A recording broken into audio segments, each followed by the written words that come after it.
दौसा में फर्जी पेंशनों का अवैध गोरखधंधा चल रहा है।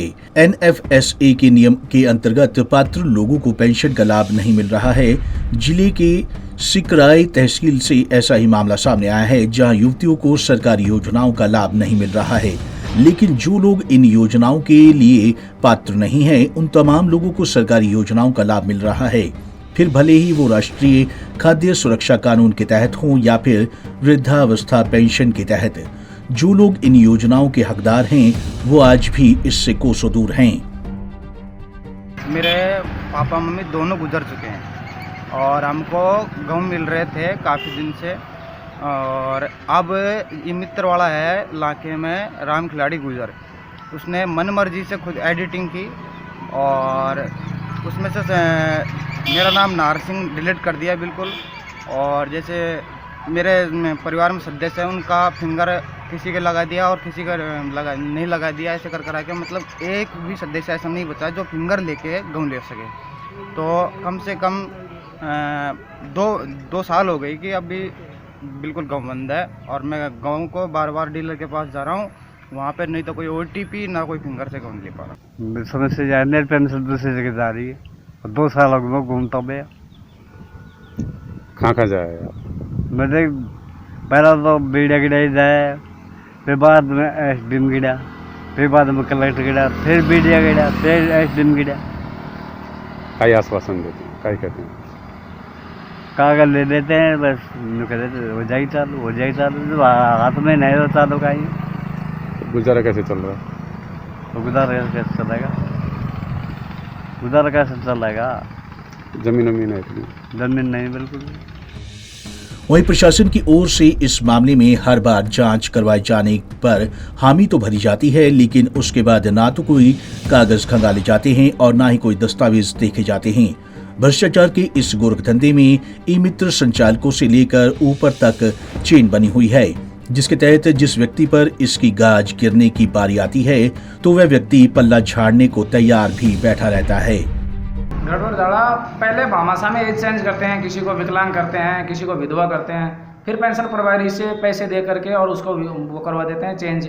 बल्कि पेंशन प्रभारी की ड्यूटी बनती है वो भी तो दस्तावेज देखे, ऐसा होता है पेंशन में। और वहाँ भी सिस्टम ये है कि जो वहाँ पैसे लेके पहुँच जाता है ई-मित्र संचालक, उसका तो पूरा काम हो रहा है। जो पैसे नहीं लेके पहुँच रहा है उसके लीगल काम भी नहीं हो रहे, वो बार बार धक्के खा रहे हैं, चक्कर काट रहे हैं, जनता भी चक्कर काट रही है। बहुत से ऐसे लोग हैं जो चक्कर ही काटते रहते हैं, लेकिन उनके जब तक पैसे नहीं पहुँच रहे उनका काम नहीं हो रहा। जिसके पैसे पहुँच रहे हैं वो व्हाट्सएप से हो रहा है। कभी शिकायत की? हाँ बिल्कुल, कई बार शिकायत की, वीडियो साहब को भी की, SDM साहब को भी की, प्रोग्रामर को भी की। उसके एविडेंस भी हैं मेरे पास, उनके पास भी हैं कॉपियाँ। कई बार अवगत करवाया, कई बार समझाने की कोशिश की, लेकिन प्रोग्रामर कहते हैं कार्रवाई करेंगे ई-मित्रा पर, ऐसे कहते हैं।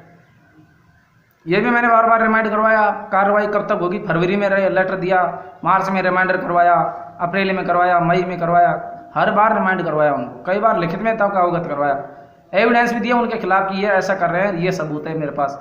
फिर भी उनके बात समझ में नहीं आ रही, पता नहीं क्या चाहते हैं। उन्होंने पूछा कि कौन सा ई-मित्र ऐसा कर रहा है, हमें लिखित में दें, तो मैंने उसके बाद लिखित में भी दी।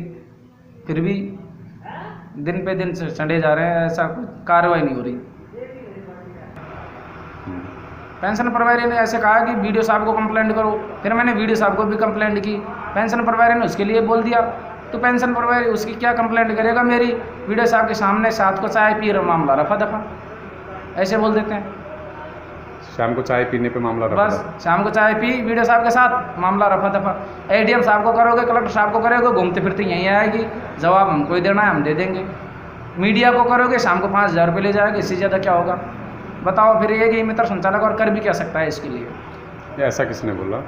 ये मिथिलेश पेंशन प्रभारी ने। ग्रामीणों का आरोप है कि जिस शख्स को वृद्धावस्था पेंशन दी जानी चाहिए उसे इससे वंचित रखा जाता है और जो इसके लिए पात्र नहीं है उसे भी पात्र बनाकर पेंशन दी जा रही है। खाद्य सुरक्षा अधिनियम की बात की जाए तो जिले में इस तरह के पूर्व में भी कई मामले सामने आए हैं, जिसमें सरकारी कर्मचारी होते हुए भी 2 किलो के गेहूं के पात्र बनने बैठे हैं। मामला जब तूल पकड़ने लगा तो उन लोगों से रिकवरी भी हुई, लेकिन बात फिर वहीं अटक गई। ऐसा कोई मामला है तो मैं चेक करवा लूँगा। और पहले भी हमने हेड स्तर पर जांच करवाई थी, इसमें काफ़ी फर्जी पेंशनें पाई गई थी, उनको हमने हटाया भी था, कार्रवाई भी की थी। अभी अगर ऐसा कोई मामला है तो मैं चेक करवा लूँगा। तो टाइम टू टाइम हम इसको चेक करवाते रहते हैं कि कोई फर्जी पेंशन तो नहीं जुड़ रही है, और हटाते भी हैं, उन पर कार्रवाई भी करते हैं। क्योंकि सर टाइम पे चेक भी हो रहा है, लेकिन उसके बावजूद भी ऐसे मामले आ रहे हैं। ये दिखाना पड़ेगा, अगर इस तरह का मामला पाया जाता है तो किस तरह की कमियाँ हैं देखनी पड़ेगी, क्योंकि मैं स्वीकृत अधिकारी हूँ, जांच तहसील स्तर पे होके आती है, वहाँ किस तरह पे वो जांच हो रही है, किस तरह से नहीं हो रही है, वो देखना पड़ेगा। जैसे उसके लिए किसको जिम्मेदार ठहराया जा सकता है, जैसे कि मित्र वो मुझे एक बार देखना पड़ेगा ना कि किस तरह की कमियाँ हैं, क्या है। अगर वो देखना पड़ेगा एक बार मुझे किस तरह की क्या है जांच, वो जांच मैं करवा रहा हूँ। कल मेरे सामने मामला आया था तो उसको मैं एक बार चेक करवा रहा हूँ, उसमें कुछ पाया जाता है तो उसके बाद में कुछ कह रहा हूँ। लगभग कितने लोगों को मामला सामने आया? कुछ 18 लोगों का मामला दिया था। 18 18 कुछ मामले पेपर दिए थे मुझे, मैं चेक करवाऊँ उसको। 18 का तो शिकायतकर्ता ने दिया होगा, शिकायत। उसके अलावा आपने भी अपने हिसाब से जाँच करवाई होगी उसमें? नहीं, हमने तो इससे पहले जांचें करवाई थी, उसमें काफ़ी मामले थे, वो पूरे जिला लेवल पे जांचें हुई थी। अभी डाटा तो मैं ऑफिस से ले लें मेरे। सर अभी इसके लिए ओम प्रकाश जिंजन है अपने रामगढ़ यहाँ पर, उस ई मित्र संचालक द्वारा आया था प्रकरण मामले में, जिसमें करीब 6-7 ई मित्र वाले हैं। उसमें हमने जांच करके अभी लगभग एक ही मित्र की जांच रह गई, तो जांच पूरी होने के बाद में उसमें जो भी नियमानुसार कार्रवाई होगी उन ई मित्रों पर सख्त कार्रवाई की जाएगी। सर आप कह रहे थे कि फरवरी में शिकायत आ गई, हाँ, तो 3 महीने क्यों लगे इसको? सर फरवरी मार्च में शायद ये शिकायत आई थी, और ये ओम प्रकाश जिंजन हमसे मिला भी था, लेकिन वो उस समय कोरोना का थोड़ा सा कहर चल रहा था, तो हमने क्या कि बीच में फिर फील्ड में जाना उचित नहीं समझा, क्योंकि मित्रों की दुकान भी थोड़े सा बंद थी उस समय। कई मित्र संचालक इस चीज़ को स्वीकार कर रहे हैं कि हाँ हमसे गलती हुई है जी, तो उन पे क्या कार्रवाई? उन पर तो सर कार्रवाई होगी, 7 से 15 दिन के लिए अपन बंद कर सकते हैं, और 5,000 से लेकर 10,000 तक पेनल्टी उन पर लगवा सकते हैं। पहली बात तो ये है कि जो भी मित्र वाला किसी भी प्रकार का एडिट या संशोधन कुछ भी करता है तो उसके वैलिड डॉक्यूमेंट है, उनके अनुसार ही वो कर सकते हैं। जैसे बड़े जो बुजुर्ग हैं तो उनकी जो डेट ऑफ बर्थ है वो अपने क्या नाम से फोटो पहचान पत्र है, वोटर आई डी कार्ड, उसके अनुसार वो कर सकते हैं। आपके क्षेत्र में 6-7 नहीं सैकड़ों केस ऐसे हैं जिनकी उम्र बढ़ाकर जी पति जिंदा है, पति वृद्धावस्था की पेंशन ले रहा है जी। और पत्नियां विधवा पेंशन ले रही है, जी क्या कहोगे? सर इस बारे में तो वीडियो साहब ही आपसे कुछ कह पाएंगे, क्योंकि पेंशन का मैं नहीं देखता। मैं सर मित्रों के बारे में बता सकता हूँ। इन मित्रों की लापरवाही से तो हुआ है वो। नहीं सर, अगर ये मित्र लापरवाही कर रहे हैं, शिकायत आती है तो हम उन पर कार्रवाई करते हैं सर। क्या ई मित्र पे 7 दिन से 15 दिन बंद रहने की कार्रवाई से हाँ, ई मित्र सुधर सकते हैं क्या?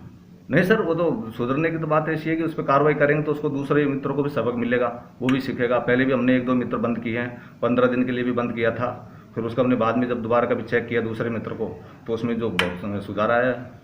कहीं ना कहीं आपकी जानकारी में है क्या ऐसा कि सभी ई मित्र वाले कहीं ना कहीं छोटा मोटा गड़बड़ सभी? नहीं सर, जैसे शिकायत आती है उसके अनुसार हम कार्रवाई करते हैं सर।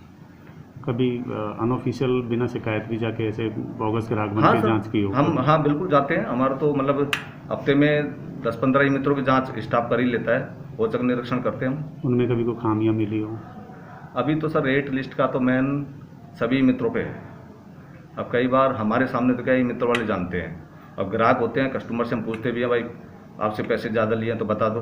कस्टमर हमारे सामने कुछ बताता नहीं है ज़्यादा पैसे लेने की, जबकि हम कस्टमर को मौके बता के आते हैं कि रेट लिस्ट लगी हुई है, रेट लिस्ट के अनुसार ही उसको पैसा दें। मैसेज भी आता है, टोकन भी मिलता कई है। उपभोक्ताओं की शिकायत है कि हमने रेट लिस्ट के बारे में भी जो प्रोग्रामर हैं उनको फ़ोन करके बताया है, नहीं लेकिन सर, उसके बावजूद कार्रवाई हमारे सभी मित्रों पर रेट लिस्ट है सर, सभी पे। अगर किसी पे रेट लिस्ट नहीं है तो फिर उसमें 1,000 का रेट लिस्ट का प्रावधान है, जो जियो टेक के द्वारा ऑनलाइन जब हम फील्ड वेरिफिकेशन करते हैं तो ऑनलाइन कटती है। सर मेरा सवाल ये नहीं था, जैसे रेट लिस्ट में फॉर एग्जांपल 50 रुपये रेट दे रखा है जी। किसी काम का, तो उसमें ई मित्र वाले ने 100 रुपये वसूल लिए, जी, तो उसकी गलत है। शिकायत प्रोग्रामरों को करने के बावजूद कार्रवाई नहीं हुई? नहीं सर, कार्रवाई होती है, हम पेनल्टी के लिए भेजते हैं, पेनल्टी लगाते भी हैं, ऐसा नहीं है। कार्रवाई होती है हमारे पर, महीने में 4-5 मित्रों पे कार्रवाई करते हैं, जो भी हमको जो कमी मिलती है उनके खिलाफ। जांच के नाम पर कुछ लोगों की रिकवरी की गई, लेकिन उसके बाद भी भ्रष्टाचार का खेल बंद नहीं हुआ, ना ही उसके बाद कोई जांच हुई। अब फिर से लोगों में इसको लेकर आक्रोश बना हुआ है, लेकिन कोई भी अधिकारी जिम्मेदारी लेने को तैयार नहीं। हर कोई अपना पल्ला झाड़ रहा है। देखना ये होगा कि भ्रष्टाचारी का ये खेल कब तक यूं ही चलता रहता है। पंजाब केसरी टीवी के लिए दौसा से HN पांडे की रिपोर्ट।